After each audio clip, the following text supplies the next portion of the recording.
India की एक और शर्मनाक हार। जी हाँ दोस्तों, इंग्लैंड के खिलाफ दूसरे टी20 में भी भारत हार गया। आयरलैंड से 2 मैच हारा था, फिर पहला मैच बरसात की वजह से धुला, फिर तीसरा मैच आया और भारत फिर से हार गया। तो आखिर कैसे वर्ल्ड चैंपियन टीम जो अभी अभी लगातार 2 वर्ल्ड कप जीती है 2024 2026 में, वो टीम उसी फॉर्मेट में स्ट्रगल कर रही है। आयरलैंड से 2 टी20 हारते हैं, फिर इंग्लैंड के खिलाफ भी टी20 हार गए। तो कौन था हार का जिम्मेदार और क्यों हारी भारतीय टीम, आगे हम बात करेंगे। लेकिन उससे पहले आप लोगों से रिक्वेस्ट, अगर चैनल पर पहली बार जुड़े हो तो चैनल को लाइक शेयर सब्सक्राइब जरूर कर ले। सबसे पहले आपको मैच का रिकैप बताना चाहूंगा, उसके बाद बात करेंगे कि क्या गलतियां हुई, क्या भारत गलत किया और क्यों हारा भारत ये मैच, हार की जिम्मेदारी किसकी बनी। सबसे पहले तो मैच का रिकैप देख ले। इंडिया ने टॉस जीता था, बैटिंग करने का फैसला किया था और कल जिसका बहुत दिनों से इंतजार चल रहा था, वैभव सूर्यवंशी का डेब्यू, कल फाइनली वैभव सूर्यवंशी को टीम में जगह मिली। वैभव सूर्यवंशी का डेब्यू हुआ और डेब्यू होने के बाद ही उन्होंने ताबड़तोड़ जैसे आईपीएल में परफॉर्मेंस की थी वैसी ही शुरुआत की थी। लगातार 2 छक्के लगाए, लगातार इन द सेंस मतलब बाउंड्रीज नहीं आई, सिर्फ सिक्सेस में डील कर रहे थे। 8 गेंदों पर 14 रन पर पहुंचे थे, लेकिन विल जैक्स के खिलाफ आगे बढ़ के आक्रामक शॉट खेलना चाहते थे, स्टंपिंग हो गए। तो ठीक है, ये तो होगा, हमेशा वैभव सूर्यवंशी नहीं चलेंगे और वैभव सूर्यवंशी जिस टाइप का क्रिकेट खेलते हैं उसमें रिस्क तो है और रिस्क है तो विकेट्स भी गिरेंगे, तो कोई बात नहीं है। लेकिन वैभव सूर्यवंशी का फाइनली डेब्यू हुआ जिसका सबको इंतजार था। अभिषेक शर्मा एक तरफ से विस्फोटक इनिंग खेल रहे थे, उनको फिर 3 नंबर पे ईशान किशन का साथ मिला और भारत अच्छे खासे रन रेट से आगे बढ़ रहा था।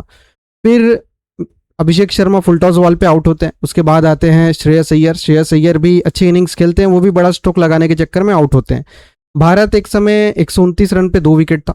फिर अचानक से कोलैप्स होता है। जैसा कि मैंने बताया कि इंडिया का जो टॉप 4 है उसको छोड़ दे तो नीचे बहुत ज़्यादा दिक्कत है, मैंने मैच प्रीव्यू में कहा था, वो सब बाद में बात करेंगे, पहले बता देता हूँ। तो भारत के लगातार विकेट्स गिरते गए। तिलक वर्मा ने आखिरी कुछ गेंदों पर बड़े बड़े शॉट लगाए, 24 रन बनाए 11 गेंदों पर। उसकी बदौलत कहीं ना कहीं भारत पहुंचा 190 पर, एक ऐसा स्कोर जो एक समय लग रहा था 210 220 230, और जिस तरह की पिच थी उस हिसाब से ये स्कोर कम लग रहा था।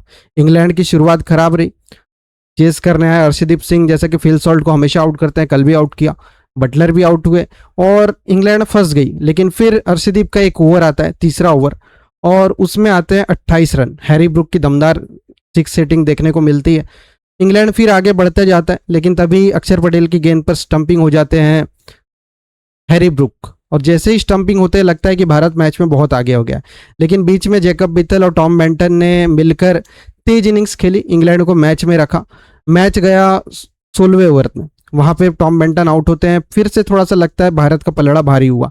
आखिरी 4 ओवर में 59 रन चाहिए होते हैं, लग रहा था कि भारत आसानी से जीत हासिल कर लेगा, बहुत आगे चल रहा था भारत।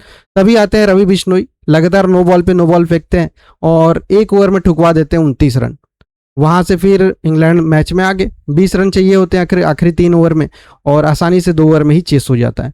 तो अब आते हैं मैच के मुजरिम पर और मैच का जो खराब परफॉर्मेंस कह सकते हो, या भारत कहाँ हारा। तो देखो, भारत पूरे मैच में देखोगे आप, इतना खराब परफॉर्मेंस देने के बाद भी, खराब इसलिए कह रहा हूँ क्योंकि देखो बैटिंग में ये टीम 220 230 इजीली दिख रहा था जाते हुए, तो वो भारत नहीं बना पाई। पहली चीज तो ये। दूसरी चीज, 2 ओवर ऐसे थे जहां भारत को हार मिली। पूरे मैच में डोमिनेंस दिख रहा था भारत का, सिर्फ 2 ओवर ऐसे थे जहां पर भारत ने मैच को गंवाया।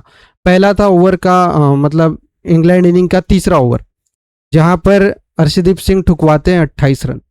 उसके बाद एक अंतिम ओवरों में आता है 17वां ओवर, 17वां इन द सेंस 16वां ओवर, 17वां ओवर था, 18 19 20, हाँ, तो 17वां ओवर था जो रवि बिश्नोई डालते हैं और उस 17वें ओवर में ठुकवाते हैं वो 29 रन। वहीं से भारत मैच हार जाता है। नहीं तो आखिरी 4 ओवर में 59 रन चाहिए था, अगर 20 रन भी देते तो 39 रन लगते 3 ओवर में, लेकिन उन्होंने दे दिए 29 रन, मतलब 29 रन लगते थे। लेकिन बहुत खराब गेंदबाजी की रवि बिश्नोई ने। अब रवि बिश्नोई पे डाउट इसलिए हो रहा है और मैच का मुजरिम इसलिए कहा जा रहा है, उनके वजह से हारी टीम इंडिया, ऐसा इसलिए कहा जा रहा है क्योंकि एक स्पिनर होके 3 नो बॉल, पूरे मैच में रवि बिश्नोई ने 3 नो बॉल डाले। अब आप खुद सोचो यार, 3 एक्स्ट्रा बॉल मिल गई इंग्लैंड को, उसके बाद 3 नो बॉल डालने के बाद जो फ्री हिट मिलती है उस पर 2 गेंदों पर 6 और 1 बॉल पे चौका, यानी कुल मिलाकर 3 गेंदों में ही बिश्नोई ने 19 रन दे दिए। अभी एक एक बॉल एक्स्ट्रा जो डाले हैं उसकी तो बात ही नहीं है। तो इतनी खराब गेंदबाजी की रवि बिश्नोई ने, ऐसा लग रहा था कि उनका मूड ही नहीं है खेलने का, बस ओवर्स कैसे भी खत्म करने हैं। लगातार बॉल, नो बॉल डाले जा रहे हैं, नो बॉल डाले जा रहे हैं, तो ये क्या गली क्रिकेट तो नहीं थी। तो सबसे बड़े जो गुनहगार आप कह सकते हो, जो मैच जिसके वजह से हारे, वो रवि बिश्नोई है, इसमें किसी को डाउट नहीं होना चाहिए। दूसरी जो इंडिया की गलती हुई और दूसरा जो कारण था भारत के हार का, वो था टीम इंडिया का बैटिंग कोलैप्स। देखो, जब टीम इंडिया वर्ल्ड कप खेल रही थी, वहां पे हमारे पास 6 7 8 पे रिंकू सिंह, हार्दिक पांड्या और अक्षर पटेल हुआ करते थे, तो लगता था यार बैटिंग में सॉलिड दम है। अभी हमारे पास कौन आ रहा है? तिलक वर्मा, अक्षर पटेल, हर्षित राणा। बैटिंग वीक है, बिल्कुल वीक है। 6 7 8 पोजीशन हमारी बिल्कुल वीक लग रही है। तिलक वर्मा कभी 5 खेलते हैं, कभी 6 खेलते हैं।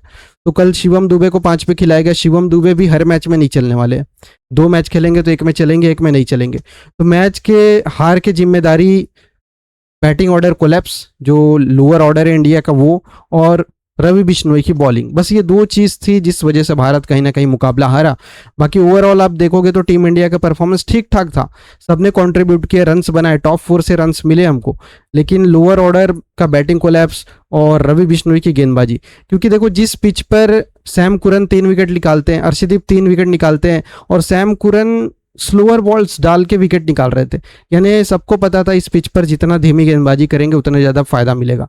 अक्षर पटेल ने भी कल अपनी गेंदबाजी में धीमापन लाया, लेकिन रवि बिश्नोई इतना एक्सपीरियंस होने के बाद भी, इतना क्रिकेट खेलने के बाद भी लगातार तेज गेंदबाजी कर रहे थे।